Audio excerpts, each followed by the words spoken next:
And we're back, Chap1 CNT120. We just got done talking to FTP protocol, recognizing that FTP, I think I still have the capture up here. FTP, where are you? There you are. FTP is transmitting in clear text. So when they were talking here about, different client-server applications, file transfer protocol not being secure, that's why. So if I wanted to secure that, I could use a secure FTP, and what'll happen is all my data is going to be transferred as encrypted. So I would see it, but it's all gibberish. It's all, random numbers and letters to me, if you will. Whereas FTP, when we looked at it, when we looked at packet capture right here, I could see everything, including my login username, my login password. Not secure at all. So moving on, one of the next client-server applications they talk about is Telnet. Telnet is a protocol used to connect to remote systems. If I wanted to, think hack for just a minute, I'm sitting up in Harrisburg and somebody calls me and says, hey, one of the IT people calls me and says, hey, there's a problem down here at Lancaster with the one router we're using. Can you help me? Well, I could either jump in the car and drive to Lancaster, or I might be able to remotely connect to that router or firewall or switch or server. I could remotely connect to it and possibly troubleshoot the problem. Well, one way you could have done it once upon a time is Telnet. That's a protocol that allows you to remotely connect to a system and possibly work on it and fix a problem, or, add accounts or remove accounts or whatever using my command line. However, it's not secure. It's going to transfer the data in clear text. So, real quickly, let's do a telnet. I have my command prompt open here. I'm going to open up my Wireshark. Let me get my Wireshark going back here. Let's do a new capture on this guy. There we go. We're off and running. Let me go back to my command prompt, and I'm going to go to a test site, telnet, telehack.com.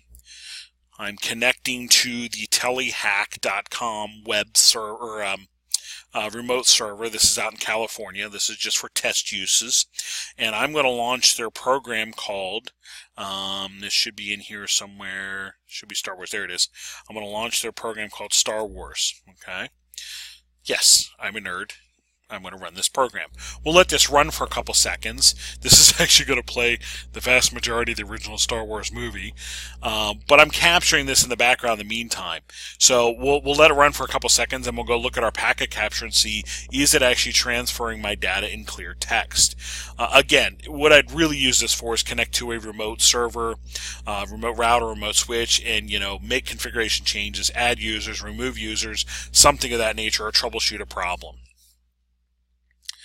Yeah, this is the freedom from the galaxy. Yay. We got to see the spaceship come through, then we can stop our packet capture. There you go. There's a planet. Here comes our, there's the original ship. There's the big battle cruiser coming behind it. They're going to use their tractor beam. There's C-3PO and R2-D2. Yay, look at that. Okay, we'll stop there because we do need to move on with our life here. All right, we'll quit that.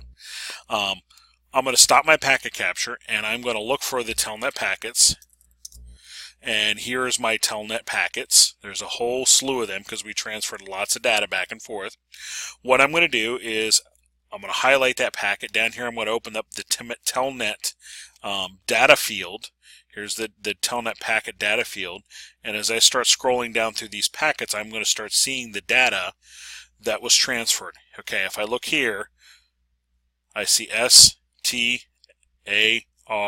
This is where I ran the Star Wars command, and then I'm going to start seeing down here the data coming from that server to my PC to be displayed on my screen. I'm just going to hold the button down now. There it is, and my point here is because I can read that, I don't have to do anything fancy to it, I can read it.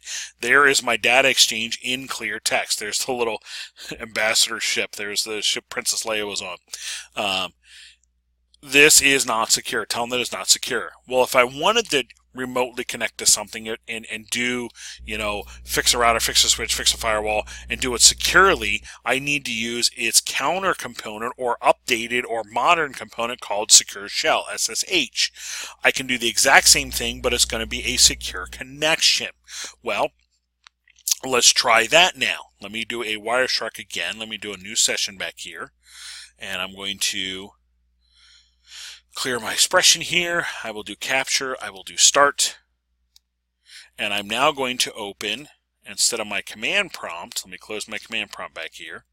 I want to open my PuTTY. PuTTY is a utility that allows me to remotely connect to things. I'm, instead of doing a serial or telnet or anything like that, I'm going to do SSH port 22, and I'm going to connect to this server. The server has a free SSH connection to it. So I will open that. I need to use my credentials here. Doug42, I believe, is the account I created. I'll plug in the password. And I should be connected. Yay, that's good enough for me to do what I need to do. So I'm going to stop my Wireshark back here, and I'm going to look for the SSH. Here is my SSH from me to the server. Client protocol, key exchange, encrypted packet, encrypted response. Okay, let's open up one of these encrypted response packets coming from the server back to me. If I open this up, SSH version 2 encrypted packet, there is my encrypted data right there. So I'm remotely connecting to the server. I could sit there and run commands and, add users, remove users, add something to the firewall, take something out of the firewall, blah, blah, blah. And it's all going to be done with encrypted text. So as they're going back here and they're talking about client-server applications remotely connecting, Telnet was the old way, SSH is the modern way. And using something like our PuTTY here, where'd my PuTTY go? I think I still have it back there somewhere. Okay, there it is. There's my PuTTY window. That allows me to do that and do it securely. So let me quit that out. I don't need to stay in there. We'll do that. There we go. Good enough. I do not need to stay connected to that. So there's another client-server application, Telnet and Secure Shell SSH. Okay. They also mentioned in here things like remote desktop. As we moved into the Windows 7, Windows 8 realm, things like remote desktop protocol became kind of embedded in standard, allowing me as a technician to remote into somebody's desktop computer and troubleshoot their computer, again, remotely. Again, I'm sitting in Harrisburg. Somebody from Lancaster calls me and says, hey, I'm having trouble with my computer.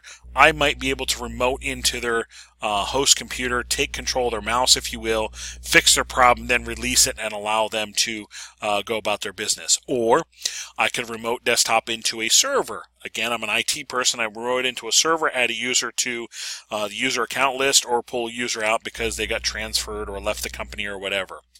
Allows me to do that. That's another, I was going to say, another remote tool that we can use. We mentioned file and printer services. Yeah, being able to share files. Most of us do this at home, but in a company too. I'll put all of our files onto a server. That allows us the central point of storage. That server can be backing up every night, and then different people can access those files based on permissions, those sorts of things. Yep. And then printing as well. We could have one good printer in a company. Everybody could be printing to that. Again, these are some of the reasons networks started back in the 1970s, 1980s. As people started getting desktop computers, this is one of the first reasons we started making a network. So we could all share our files to a file server, all print to a common printer, common good printer. You might even do that in your house. You have one really good printer in the house that everybody prints to. All reasons for having a network or using a network. All right, as we move into communication services, one of the reasons we have networks is for things like convergence, moving our data, voice, and video all onto one network. Example, HACS networks have PCs and IP phones connected in the same network. We used to have two separate networks, one for the phone system, one for the computers. Now it's all converged into one network. The computers plug into a switch, the IP phones plug into the same switch, and all that traffic moves across the data network. I should say a common phrase used for that is called unified communications.